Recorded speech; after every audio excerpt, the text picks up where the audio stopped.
Thanks for clicking on the webcast. I'm Laura Queso. Here's the latest from WENY-HD News and the Star-Gazette. We begin with an update in that Sunday night stabbing in the city of Elmira. Police say they do have a man in custody. 25-year-old Michael McKee was arrested and charged with second-degree assault. He's now in the Chemung County Jail. Police believe he is the man behind a stabbing on the 300 block of West Gray Street. The victim was taken to a local hospital. His name or condition has not been released. Well, 25 years to life, that's how long Justin Jones could face behind bars for the death of 25-year-old Brian Bear Martin.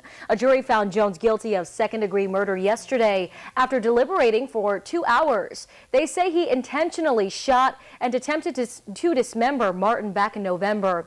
Family members say justice was served, but they still feel the pain of losing Bear. Meantime, the defense says they are going to appeal and are trying to have the case dismissed. The evidence in this case is legally insufficient to establish the intent necessary to commit murder in the second degree. When you look at the setup at the outset and drawing Brian Martin to that apartment and then the cover-up afterwards, I think that's pretty compelling evidence. And Jones is scheduled to be sentenced on September 30th. Moving on now to a Southern Tier teacher who was taken to court for allegedly touching a female student in the classroom. The news spread around town after the accusations made headlines. 10 months later, he's acquitted. Jim Kane, the Bath Middle School teacher that was accused of forcibly touching one of his students, was found not guilty on Friday. Back in October, a 13-year-old student claimed that Kane touched her breast intentionally during class in front of all the other students. Kane was acquitted after a jury of 6 spent less than 10 minutes of deliberation. Kane maintained he never even touched the girl. Defense lawyers discredited the prosecution's witness testimony. Kane is thankful for all of his support during the trial, particularly a Facebook page named Let's Fight for Mr. Kane. I feel just so vindicated, so relieved. It'll actually take a little while to feel fully glad and resolve it. Kane retired from the Bath Central School District after 22 years of teaching. Bath Superintendent Joe Rumsey commented on the case, saying he was happy to see closure.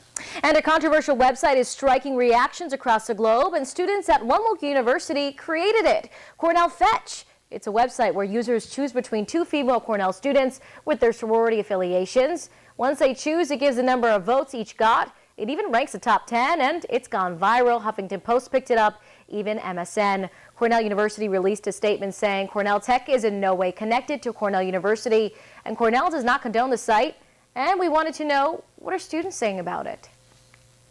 I think it's just kind of immature. Like, why are we doing this? And to girls in sororities at this school, it really doesn't have any significance, but sparked a lot of popularity. You know, the general consensus of the people that I've seen is no one takes it seriously. It seems like this is kind of like a ludicrous thing. It's still not cool that it exists, and I think it should be taken down. You can be removed from the site by submitting a form found on the About page of the website. And now here's meteorologist John Hickey with your forecast. John. That's strange, that story. It's a lot like how Facebook was originally created, right? When you just selected between the two. Strange times there. All right, well, back to weather here. We're in for a pretty muggy stretch of weather here on the next several days. Isolated thunderstorms on the way for this afternoon, too. That is widespread. There's numerous, really, as yesterday. Not only did we see them pretty much everywhere across the tiers, but several rounds of those storms. After today's isolated chances, which is only about 20%, we're looking at a nice dry stretch of weather thereafter, Wednesday, right into your holiday weekend. On Future Track today, we go right to your afternoon where we'll find at least some kind of action here on the map. And notice that we're talking about some isolated storms, but mainly across western sections of the viewing area. I can't really pinpoint a town, but I can pinpoint western Steuben as well as Potter counties as more likely places to see some of those storms today. Tonight, we get rid of those storms with the setting sun, wake up with some more fog tomorrow morning. In the next several nights, got to get used to these muggy nights. The uncomfortable sleeping weather is here and unfortunately here to stay until at least early next week. We can find some relief from some of this sultry air. 7-day forecast shows that each and every day, Wednesday through Sunday, kind of tough to tell the difference between the two. Between 83 and 85 degrees, partly sunny and high humidity too. And that's a trend that we hopefully try to break by sometime early next week. That's your forecast. Here's Laura.